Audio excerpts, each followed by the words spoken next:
बिहार विधानसभा चुनाव से पहले एनडीए में सीटों के बंटवारे को लेकर घमासान जारी है।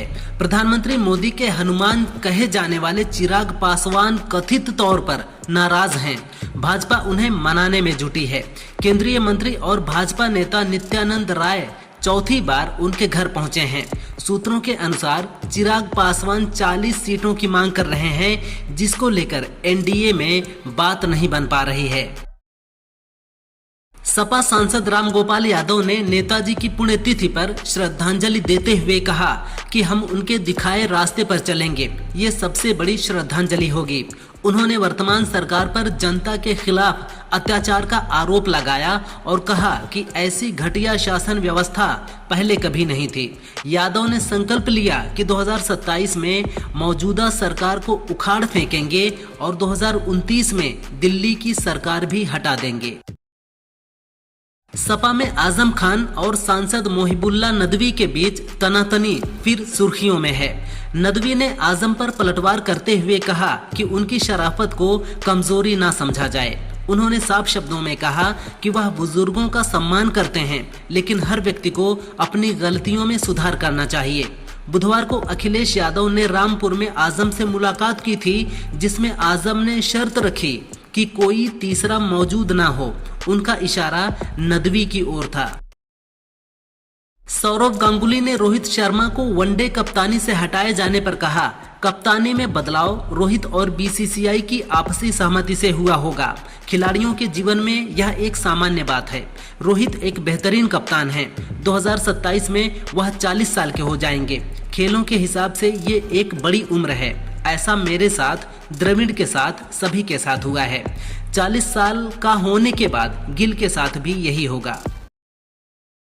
यूपी सरकार ने बीएड पास उम्मीदवारों को बीटीसी के समकक्ष मान्यता देने के लिए 6 महीने के ऑनलाइन ब्रिज कोर्स पीडीपीईटी को मंजूरी दी है। ये कोर्स NIOS आयोजित करेगा। इससे सुप्रीम कोर्ट के आदेश के बाद अयोग्य हुए बीएड धारकों को प्राइमरी टीचर बनने की योग्यता मिलेगी। BSA के महानिदेशक के अनुसार 2005 से चल रहे इस कोर्स से 30,000 शिक्षकों को लाभ होगा। इसका उद्देश्य शिक्षकों को प्रशिक्षण देकर सुप्रीम कोर्ट की शर्तें पूरी करना है। विदेश मंत्री S जयशंकर ने भारत दौरे पर आए तालिबान सरकार के अपने समकक्ष आमिर खान मुत्ताकी को पहलगाम हमले के समय भारत का समर्थन करने के लिए आभार जताया। उन्होंने कहा, दोनों देश आतंकवाद के साझा खतरे का सामना कर रहे हैं। पहलगाम हमले के वक्त अफगानिस्तान की भूमिका उल्लेखनीय और सराहनीय है। इस दौरान उन्होंने एम्बुलेंस, MRI, CT स्कैन मशीनें, वैक्सीनेशन और कैंसर की दवाएं उपलब्ध कराने की घोषणा की। नोबेल शांति पुरस्कार का ऐलान हो गया है। वेनेजुएला की मारिया कोरिना मचाडो को नोबेल अवार्ड से नवाजा गया है। नोबेल पुरस्कार जीतने वाले को 7 करोड़ रुपए और एक मेडल दिया जाता है। मारिया को वेनेजुएला के लोगों के लिए लोकतांत्रिक अधिकारों को बढ़ावा देने के लिए उनके अथक कामों और तानाशाही के खिलाफ लोकतंत्र में न्याय और शांतिपूर्ण बदलाव के उनके संघर्ष के लिए नोबेल दिया गया है। मारिया को वेनेजुएला की आयरन लेडी कहा जाता है। उन्होंने स्यूमेट की स्थापना में अहम भूमिका निभाई, जो देश में स्वतंत्र और निष्पक्ष चुनावों को बढ़ावा देती है। मारिया ने वेनेजुएला में लोगों को एकजुट किया ताकि वे देश के तानाशाह राष्ट्रपति निकोलस मादुरो को चुनाव में हरा सकें। पिछले 1 साल से छिपकर जीवन जीने को मजबूर होने के बावजूद मारिया ने अपने संघर्ष को जारी रखा। 2024 में वह राष्ट्रपति उम्मीदवार थीं। बरेली हिंसा के आरोपी मौलाना तौकीर रजा की मुश्किलें बढ़ती जा रही हैं।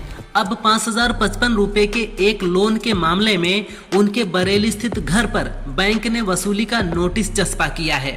बदायूं जिला सहकारी बैंक ने 15 दिनों का अल्टीमेटम दिया है। कर्ज नहीं चुकाया तो वसूली के लिए उनकी जमीन नीलाम कर दी जाएगी। तौकीर रजा ने 28 साल पहले 1997 में खाद खरीदने के लिए यह लोन लिया था। अब इस पर ब्याज सहित कुल बकाया 28,346 रुपए हो गया है। आरएसएसपी के राष्ट्रीय अध्यक्ष स्वामी प्रसाद मौर्य ने सपा अध्यक्ष अखिलेश यादव और सपा नेता आजम खान की मुलाकात पर तीखी प्रतिक्रिया दी है। उन्होंने कहा कि दोनों एक ही पार्टी के वरिष्ठ नेता हैं, इसलिए ये मुलाकात सामान्य है। हाँ, इतना जरूर है कि अब सपा आजम खान के नाम पर घड़ियाली आंसू बहा रही है।